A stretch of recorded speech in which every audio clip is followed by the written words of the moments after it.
Well, welcome back. If you're like me and you haven't been paying attention to this black fungus issue in India, luckily we have Scott here who's able to educate us. I know I feel so privileged that I haven't been able to really look into it, but Scott, you want to shed some light on the Yeah, situation that's well, going you're a on? mushroom bigot. I know you're a mushroom bigot, and because I've seen your pizzas, and so, but I understand that how easily you could become a mushroom bigot if you knew how absolutely disgusting, by the way, is the things that are happening. Now, most of us are familiar with a lot of elderly people going to U.S. hospitals and getting a staph infection or bacterial infection that ends up killing the person who just was cured of some cancer, or they had diabetes, they had amputation, or a football player, a professional NFL player that gets, a fungus or a bacterial infection, Almost and lost a then leg. Alex Smith. oh my, Yeah. yes, exactly. And these things are, first of all, they're fungus. If you go to your normal, like your local lake, and you have an open wound and you stick that open wound into the mud, you have a chance to pick up that, you have staphylococcus or bacteria or fungus, whichever one it is, in your nose right now. Your nasal cavity actually holds some of this, some of these contagions, but you don't get sick from them because your mucus and your mucous membrane keeps that stuff out of your body, and the salt and everything else it's on the exterior. But if you are a compromised person, which of course we all know India is just full of compromised people right now, they thought they beat the whole deal, and then my God, did it come back coronavirus with unlike almost any other country you could compare it to, with a serious hammer. And so this basic black fungus, which and this is from a few days ago, it says over 10,000 people. This is a flesh-eating fungus. So it's one of those things where people start to lose limbs very quickly, and if they get it into their compromised lungs, which of course that's been the biggest problem, is, and just like all the other bacterial and fungal infections in the U.S., these things are becoming ridiculously resistant to high levels of antibiotics. And I'm like, the strongest antibiotics we can make, of course, evolution, Texas, gives you. Well, it's true. I'm from Texas. I can say anything I want to about fucking Yeah, Texas. that's your version of the brown card. Yeah. Yeah, exactly. And I have no Tex-Mex, and if anybody thinks Kansas has good Mexican food, they're idiots. So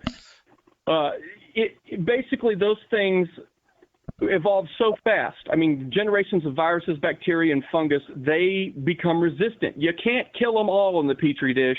You're going to have some survivors, which in 10 start to multiply and reproduce anyway. And it just is mitosis, or just, of course, if it's fungus, a lot of times you have spores. Who knows? I don't know too much about mycology, believe it or not. I know that word without reading anything. This disease is called mucormycosis. Mucormycosis, excuse me. It's a rare, deadly infection that has been found among, COVID-19 patients.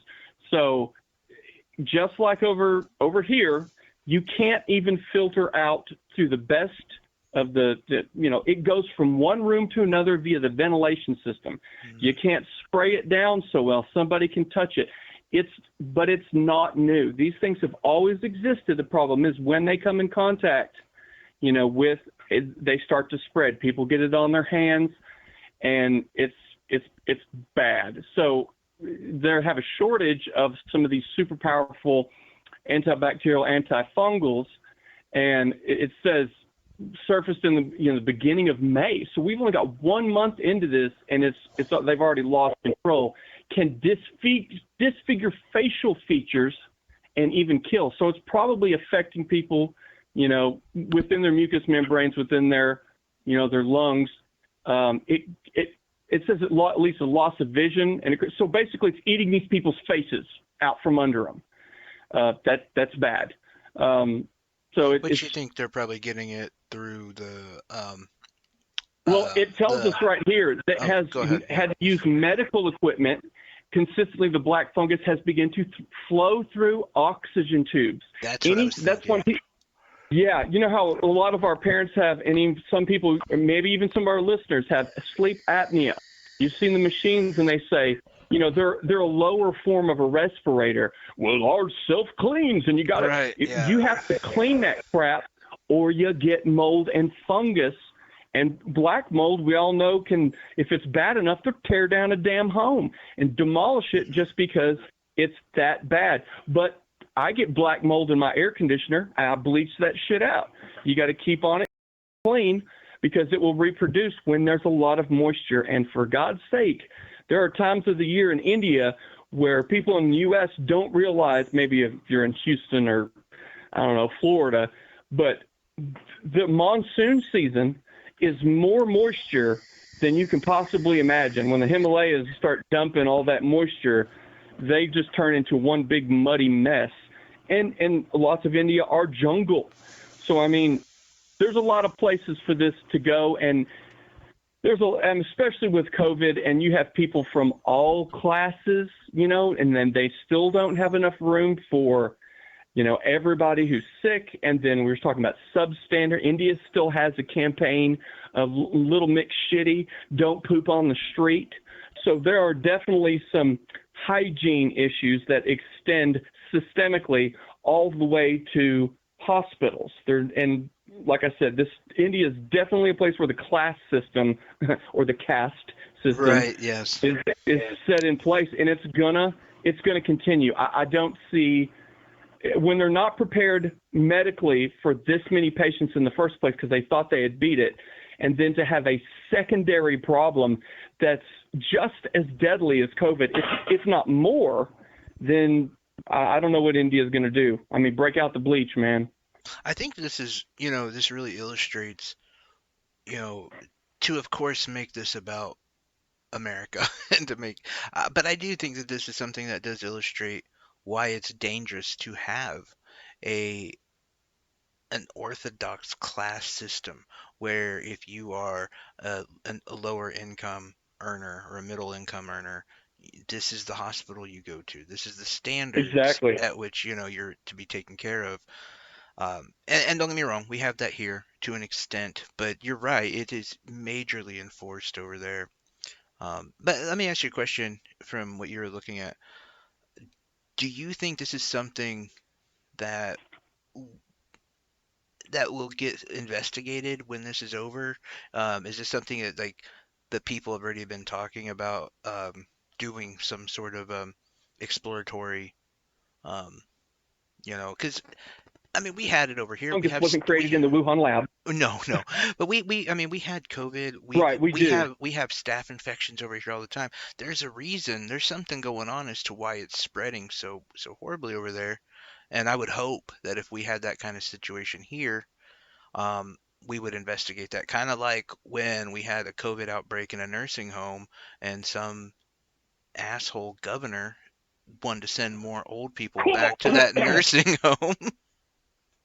We Yeah, in, we didn't want to invest send them to the clean ship where right. Trump was, and it was unused.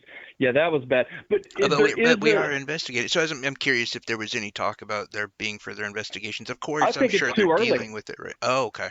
Yeah, I mean, the first cases were in early May, so literally less than a month of going, what is this eating his face, kind of thing, and them not. It's more or less not being prepared for an unseen, added medical issue. Even if they were, and COVID was already taken over, so they're already scrambling, and now, it's like they said, oxygen tubes. Anybody who's in the medical industry knows that, or even if you're a tattoo artist, that you have to autoclave. They use disposable stuff these days, but Hmm. back in the day, and still some for tools and all kinds of things that are disposable, they don't have the option to dispose of things. They clean them, and unfortunately, just like for any other, antifungal and antibacterial, they become resistant. So the cleaning products don't do as good of a job as they used to.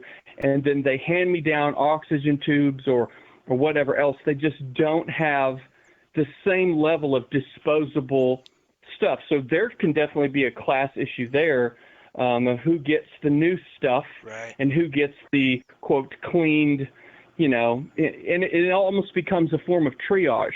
But I mean, it's for me. I don't think it's necessarily, like I said, it's not a Wuhan lab thing. No, This no, isn't I bat. just like, and yeah, my thing wasn't like really, the bringing someone to justice, but more so figuring out how it spread, why it spread, so that they can contain it, so that they, you know what I'm Yeah, saying, like it's they can't airborne, figure out the baby. problem. I mean, It's airborne. and do you think it maybe though happened because they had so many people that they couldn't properly dispose and clean up hardware and stuff that they were I think using? there's definitely a reuse problem.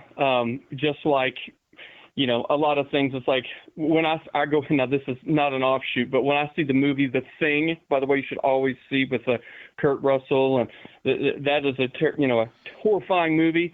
But the point of that movie is just one cell can make you into the thing basically. And at the beginning of the movie, they're all kind of, and they're in the autopsy of the freaky corpse thing, and he figures out that just one cell can infect. And then later in the movie, they're like, all right, we're going to draw some blood from everybody. And, Kurt Russell's idea. And they use the same, Oh, the needle. scalpel.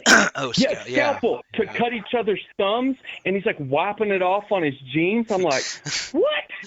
You just gave everyone Kurt Russell aid. It is Kurt Like, Russell AIDS. yeah, and that's really the thing. I don't think there's medical ignorance. I just think that you just can't be prepared for. I mean, it's eating people's faces. You're right. So Right. obviously it's respiratory, and obviously it's airborne, and it's being born in and reproducing in humid environments and high oxygen content.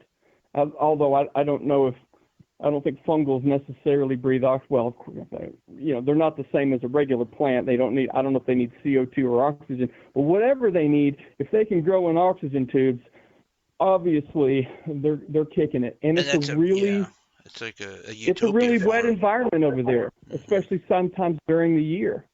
Well, especially when you're pumping through so many chemicals, and the oxygen itself creates a moisture itself as it's going through those Right, tubes. So condensation, yeah, absolutely. Temperature differences between compressed gas and between regular pressured gas. I mean, so I just, I don't think there's necessarily as big of even if people know it's classist over there, and, based on and people are very poor in India. I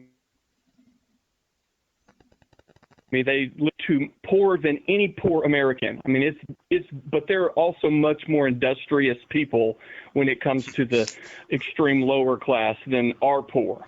So but yeah, I just hopefully. think, Oh, go ahead. go ahead. No, I go was ahead, go ahead. I was just gonna say, hopefully they can figure this out, and get this dealt with.